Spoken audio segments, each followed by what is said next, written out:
Hi class, today we're going to be working on page 29. So if you haven't turned there already, please turn to page 29.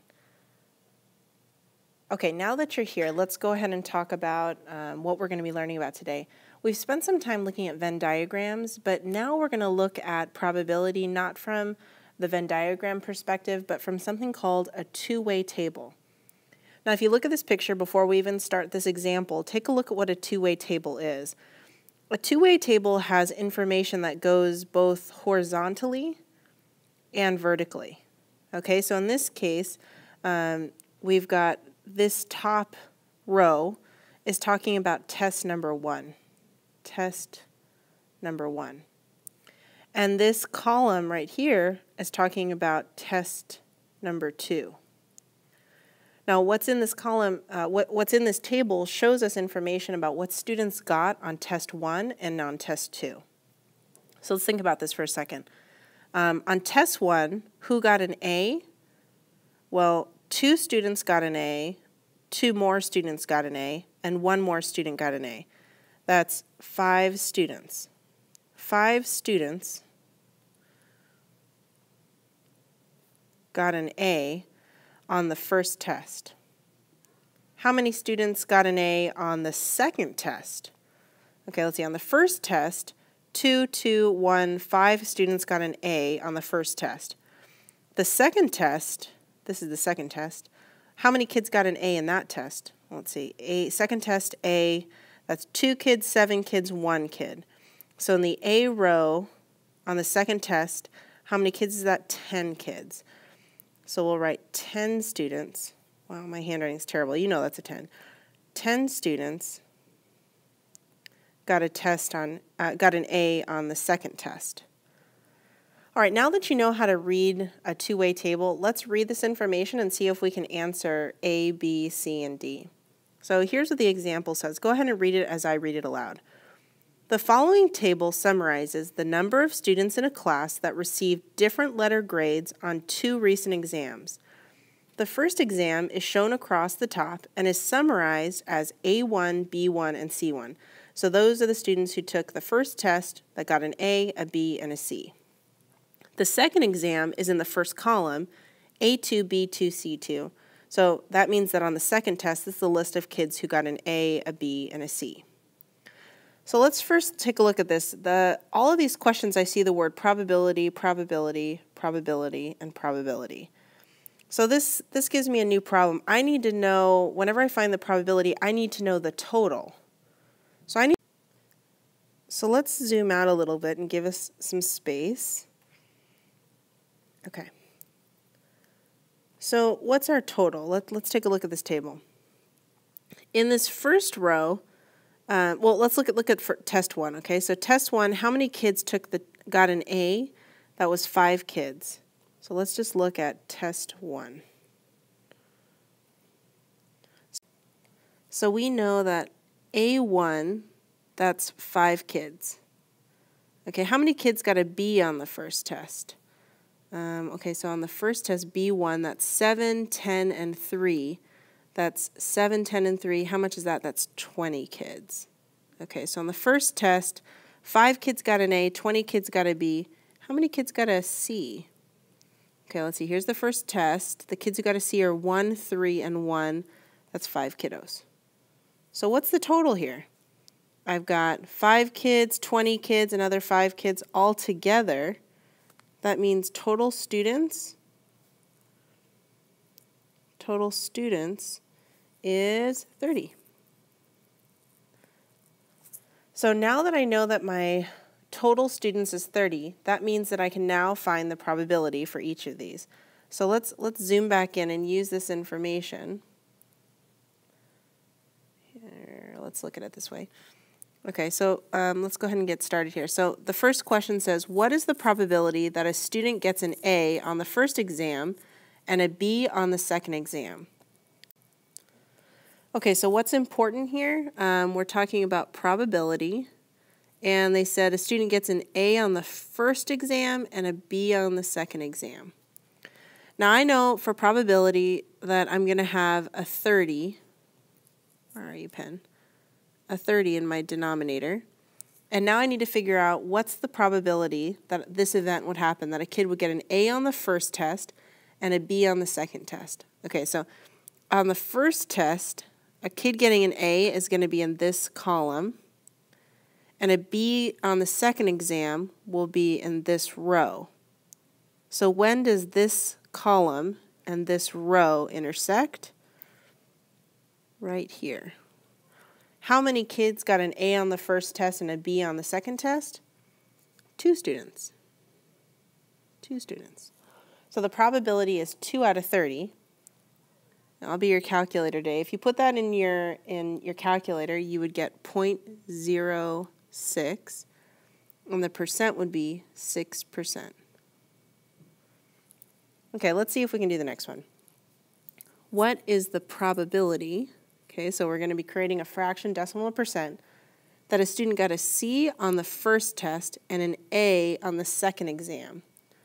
Okay, probability means I need to consider the total, so there are 30 kids altogether. And now I need to look at my table and figure out, okay, where's C on the first exam? First exam is this row.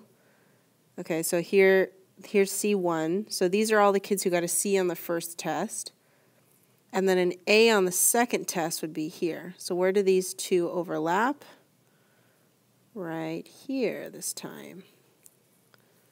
At my 1. Let me make that prettier. There we go. Okay, so that's 1 kid. Only 1 kid got a C on the first test and an A on the second test. If I put 1 out of 30 on my calculator, I would get 0.03, and that's 3%. So not very likely. Last question asks, what's the probability that a student gets a B on the second exam? A kid would get a B on the second exam. Okay, so we need to look at all the B's on the second exam. Let's see, how many B's were there on the second exam? There were 2 kids, 10 kids, and 3 kids who got a B on the second exam. 2, 10, and 3 altogether, how much was that? That's 15 kids got a B on the second exam. That's 15 out of 30 kids, or 0.5, or 50% chance. Our last question asks, what's the probability that a student got a C on the first exam? A C on the first exam means we're looking at this column now. How many kids are in there total? That's 1, 3, and 1. That's 5 kids got a C on the first test. So that's 5 out of 30, or 0.16, or 16%.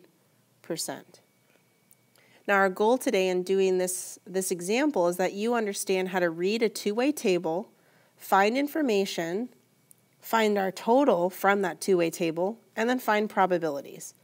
Let's try this one more time and see if you're ready to do some problems on your own. So I'm going to go ahead and scroll up, and we're going to take a look at this next example. Now, I'm not going to read this again because it's basically telling you that students took an exam, and on the first test, these were the numbers of scores that they got. And on the second test, these are the scores that they got. Test 2.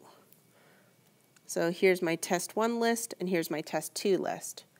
Now again, we have to find our total. They're asking us for some probability again. So the first thing I always do is find my total. So let's go ahead and do that. Let me grab my blue pen. Okay, so for my first test, how many kids got an A? That's 5 kids. How many kids got a B? That's 20 kids. And how many kids got a C? That's 5. So on the first test, if I count how many kids took the test, that's 5, 20, and 5. That's 30 students again. 30 students total. So anytime they ask me for the probability, I know that my overall students is 30. So let's go ahead and go through these questions and see if we can answer them by looking at our table. So the first thing they're doing is they're warning us, hey, how many kids got an A on the first test? Well, we found that students who got an A on the first test were 2, 2, and 1. That was 5 students. 5 students.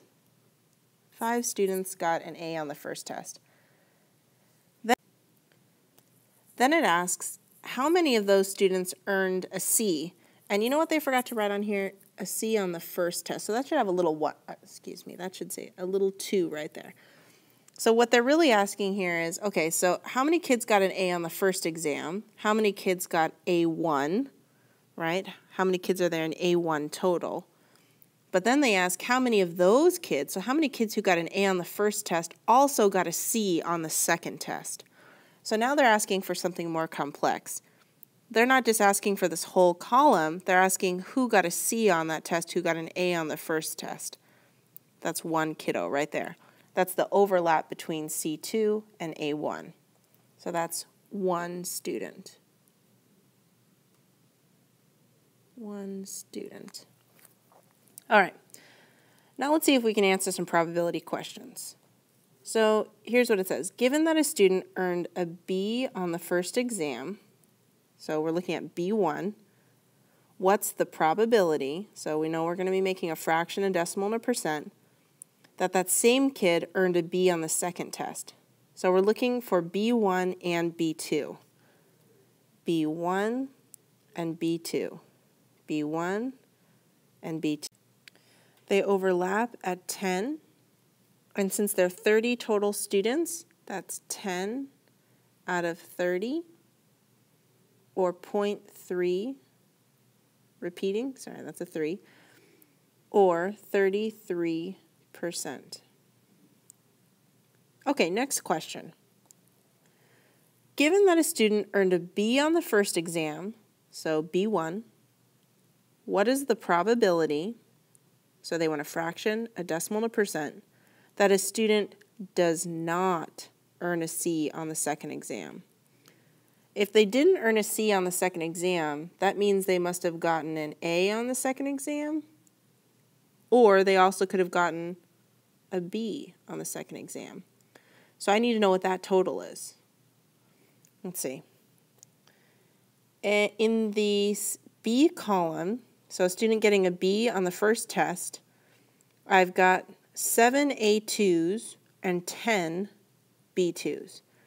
That means in this column I've got a 7 and a 10 that I'm going to be adding together. So I've got 7 and 10 out of 30 kids. That means my probability is 17 out of 30. Or 0.56 or 56%.